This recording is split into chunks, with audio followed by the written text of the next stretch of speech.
বল কি হয়েছে? ওই এমএলএ সাহেবকে চিনেন তো স্যার? ও আমার বউকে লুকিয়ে রেখে দিয়েছে। কে লুকিয়ে রেখে দিয়েছে? কার নাম বললি? এমএলএ বিকাশ দত্ত আর একটা সাদা জামা পরেছিল সেই লোকটা। ওই দুজনেতে পলিথিন করে এরকম করেছে। কি পলিথিন কি বে? পলিটিক না কি বলে পলিথিন সেইগুলা গো। পলিটিক্স বলতে চাইছো? হ্যাঁ হ্যাঁ হ্যাঁ, ও কাকা ঠিকই বলেছে। এই লাউড়া চুদা, স্যার বলবে কাকাকে। বালমুকু এমএলএ সাহেব এমন এমন কাজ করে না, শালা কাজের কোনো ওষুধ থাকে না। স্যার আমার বউকে তাহলে ছাড়িয়ে দেওয়ার ব্যবস্থা করেন স্যার। তুই শিওর তোর বউকে এমএলএ সাহেব আটকে রেখে দিয়েছে? চোখ ছুঁয়ে বলছি কাকা, দেখো মিথ্যে কথা বলিনি, সত্যি করে বলছি। তোর নাম কি বল? আমার নাম হচ্ছে ফালতু দাস। তোর বইয়ের নাম কি? বইয়ের নাম ঝুমা দাস। তোর নিজের বউ তো ওটা? হ্যাঁ কাকা, আমি লাভ মেরে বিয়ে করেছি। লাভ মেরে মানে?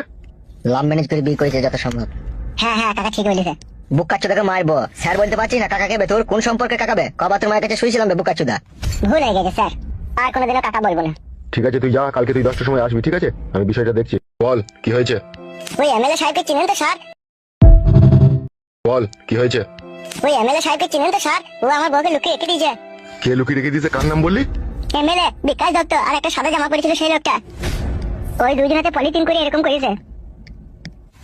কি পলিথিন কি বে? পলিটিক না কি বলে পলিথিন সেইগুলা গো। পলিটিক্স বলতে চাইছো? হ্যাঁ হ্যাঁ হ্যাঁ, ও কাকা ঠিকই বলেছে। এই লাউড়া চুদা, স্যার বলবে কাকাকে। বালমুকু এমএলএ সাহেব এমন এমন কাজ করে না, শালা কাজের কোনো ওষুধ থাকে না। স্যার আমার বউকে তাহলে ছাড়িয়ে দেওয়ার ব্যবস্থা করেন স্যার। তুই শিওর তোর বউকে এমএলএ সাহেব আটকে রেখে দিয়েছে? চোখ ছুঁয়ে বলছি কাকা, দেখো মিথ্যে কথা বলিনি, সত্যি করে বলছি। তোর নাম কি বল? আমার নাম হচ্ছে ফালতু দাস। তোর বইয়ের নাম কি? বইয়ের নাম ঝুমা দাস। তোর নিজের বউ তো ওটা? হ্যাঁ কাকা, আমি লাভ মেরে বিয়ে করেছি। লাভ মেরে মানে? লাভ ম্যানেজ করে বিয়ে করেছে যত সম্ভব। হ্যাঁ হ্যাঁ কাকা ঠিক বলেছে। বুকাচ্চুদাকে মারবো, স্যার বলতে পারছিস না কাকাকে বে? তোর কোন সম্পর্কে কাকাবে? কবা তোর মায়ের কাছে শুয়েছিলাম বে বুকাচ্চুদা। ভুল হয়ে গেছে স্যার, আর কোনোদিনও কাকা বলবো না। ঠিক আছে তুই যা, কালকে তুই 10টার সময় আসবি, ঠিক আছে? আমি বিষয়টা দেখছি। বল কি হয়েছে? ওই এমএলএ সাহেবকে চিনেন তো স্যার?